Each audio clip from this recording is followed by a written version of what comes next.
There is a dire need for migrant housing in the city, yet the new emergency relief center now open on Randall's Island sits mostly empty tonight. So far, more than 20,000 asylum seekers have arrived here since the spring, and that's about the population of Garden City, Long Island. CBS 2's Tim McNicholas live on Randall's Island. And Tim, you understand you spoke with one of the first people to arrive there tonight.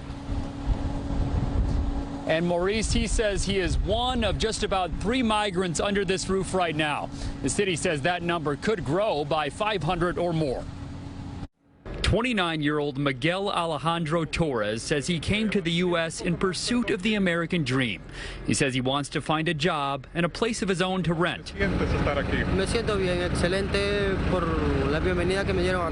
I feel good, Torres says. Excellent for the welcome they gave me here. Very excellent.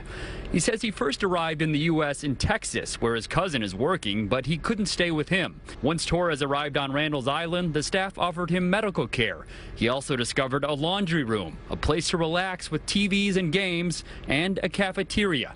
They've given me food. They've given me personal hygiene products, a bed, Torres says. I feel very good about what they've given me. City leaders say they opened the shelter to deal with an influx of more than 20,000 migrants, many of them sent here by Texas Governor Greg Abbott. It's not clear who sent Torres here, but he says New York City is a preferred destination for him. The city initially planned a migrant relief center on Orchard Beach, but scrapped those plans due to flooding concerns. But some advocates say those same issues exist on Randall's Island. Right, it's in isolation in a flood zone in the middle of nowhere. Ariadna Phillips works with a community group called South Bronx Mutual Aid. We can look at city, state, and federal funds to make sure that whether it's HUD funding, whether it's state funding, whether we're increasing, for example, Section 8 voucher programs, whether we're increasing emergency rental assistance, there are other ways to do this. City leaders have said the goal is to house migrants here for a few days at a time before moving them on to other housing. It was comforting to make it here, to finish the journey. I went through the jungle. I crossed all the countries of Central America and all of that until I got here. He went on to say he'd like to bring his mom and siblings here if God permits it.